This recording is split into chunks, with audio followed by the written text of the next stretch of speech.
Hello friends, once again I am with you all. तो और आज का जो टॉपिक है, अगेन आप कहते हैं, हमेशा ऐसे कहते हैं, काफ़ी इंपॉर्टेंट टॉपिक है। और इसका जो आपको मैं बताने वाला हूँ उसका अक्सर हम यूज़ करते हैं, यूज्ड टू।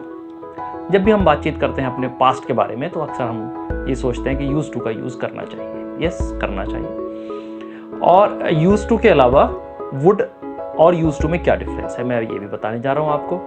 अब सबसे पहली बात जो ये है, यूज्ड टू को प्रोनाउंस कैसे करना है। देखिए, यूज्ड प्लस टू दो वर्ड से मिलकर बना है। तो जब यूज्ड और टू को हम दोनों को मिलाते हैं तो जो साउंड है, डी लास्ट वाली और टी मिल जाएगी हल्की सी, और यूज्ड टू का यूज्ड टू, डी की जगह टी साउंड निकले, यूज्ड टू।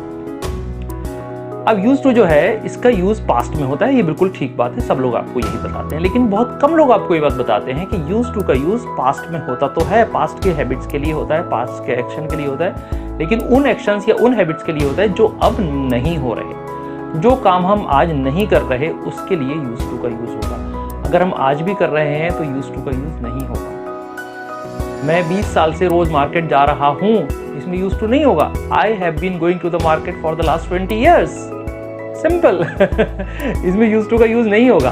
तो यूज्ड टू का यूज वही होगा जो डिसकंटिन्यूड हैबिट है या डिसकंटिन्यूड एक्शन है जो अक्सर हम करते थे। दूसरी बात, अक्सर जो काम करते थे उसमें ही यूज्ड टू होगा। अगर एक आध बार करके छोड़ दिया तो नहीं होगा। जैसे I had a dog, I used to have a dog for many years, then it's fine.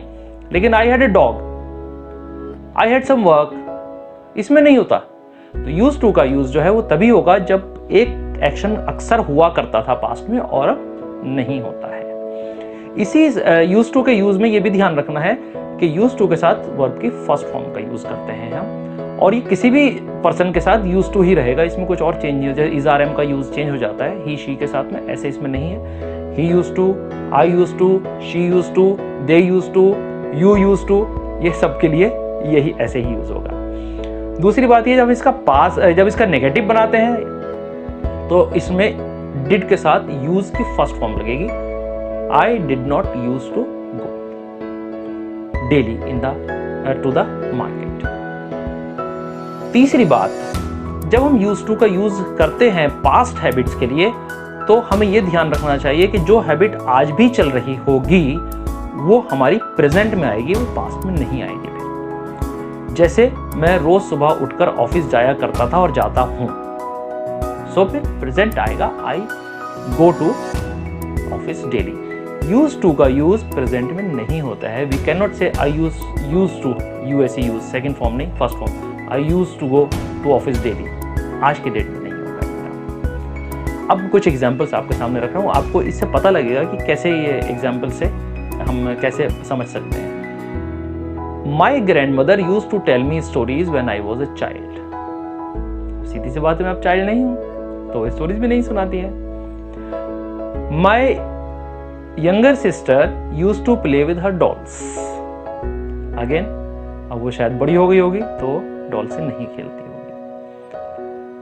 The rich lady used to call me every day in the evening. यानी but now she calls only when she has some work. ठीक है।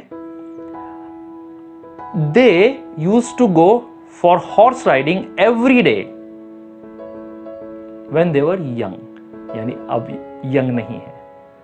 तो इस type के जब context आते हैं तो कॉन्टेक्स्ट से आपको ब्रिटिश इंग्लिश के अकॉर्डिंगली ये जो यूज टू है इसको हम वुड के साथ भी रिप्लेस कर सकते हैं। बट फॉर्मल इंग्लिश में यूजुअली मैंने जो देखा है अपने एक्सपीरियंस से कि यूज टू को हम ज्यादा यूज करते हैं। हाँ, जब कभी हम किसी को कोई स्टोरी वगैरह डिस्क्राइब कर रहे हो तब यूज टू की जगह पर हम शुरुआत में तो यूज टू का यूज करते हैं, उसके बाद में जब नेक्स्ट सेंटेंसेस रखते हैं तो उसमें यूज टू का रिपीटेशन ना करके हम उसमें वुड का यूज कर देते हैं। खास तौर से कोई स्टोरी वगैरह सुनाने में ऐसा यूज होता है। जैसे there was a king, the king used to go for hunting every day और एवरी वीकेंड। तो अब उसके बाद जो आगे की स्टोरी डिस्क्राइब करेंगे तो उसमें हम वुड का यूज करेंगे। He would go every day, he would go with his ministers, he would go with a lot of things. ऐसे करके हम यूज करते जाएंगे। अगर पास्ट टेंस इसको आपको कोई ऐसी हैबिट के बारे में बताना है जो अब नहीं करते हैं, मतलब नहीं करते थे उस टाइम पर, नॉट के साथ है, नेगेटिव में है, तो I did not use to smoke, तब नहीं करता था, शायद अब करते होंगे।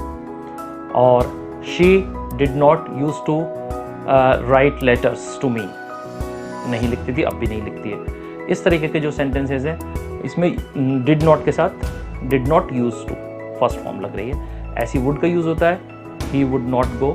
वुड का भी यूज़ जो है वो सारे पर्सन्स के साथ ऐसे सेम रहता है, इसमें भी कोई चेंज नहीं होता। He would, she would, they would, I would, you would, we would, सबके साथ सेम रहेगा। जब हम इसको कॉन्ट्रैक्टेड फॉर्म में यूज़ करते हैं तो वुडेंट हो जाता है, ही वुडेंट गो। यूजुअली इस तरीके के सेंटेंसेस में हम इसको यूज़ करते हैं। तो बस यही छोटा सा वीडियो था वुड और यूज़ टू के बारे में। तो आप खूब अच्छे से यूज़ करते रहिए यूज़ टू का और वुड का, और अपने बारे में सोचिए कि आप ऐसा क्या काम करते थे जो अब नहीं करते। I use to play football in the evenings, my grandfather use to read newspapers every day, my grandmother use to cook very delicious food, my mother use to go for an evening walk. इस type के sentences बना करके देखिए अपने personalised experiences से जो आप करते थे। चाहे तो नीचे आप कमेंट बॉक्स में लिख सकते हैं, और चाहे तो आप मुझे ईमेल भी कर सकते हैं, मेरा ईमेल आईडी भी नीचे दिया हुआ है। और चाहे तो अपने टीचर्स से, अपने फ्रेंड्स से आप बात कर सकते हैं जो भी इंग्लिश सीख रहे हैं। इंग्लिश सीखने के लिए लगातार प्रैक्टिस करनी है आपको। तो आज का जो स्ट्रक्चर है यूज़ टू, इसका खूब यूज़ करके देखिए आप क्या क्या करते रहते थे और अब जो नहीं करते थे, ये ध्यान रखिएगा इसमें। और मुझे बताइएगा ज़रूर कैसा लगा वीडियो आपको। और जैसा हम हमेशा ही कहते हैं कि इसको लाइक कर दीजिए, सब्सक्राइब कर दीजिए और वो बटन दबा दीजिए जिससे आपको नोटिफिकेशन मिलते रहें, बेल वाला। तो all these things, thank you very much. Corona काल चल रहा है, सब लोग सेफ रहें, because you are precious. Thank you very much, bye.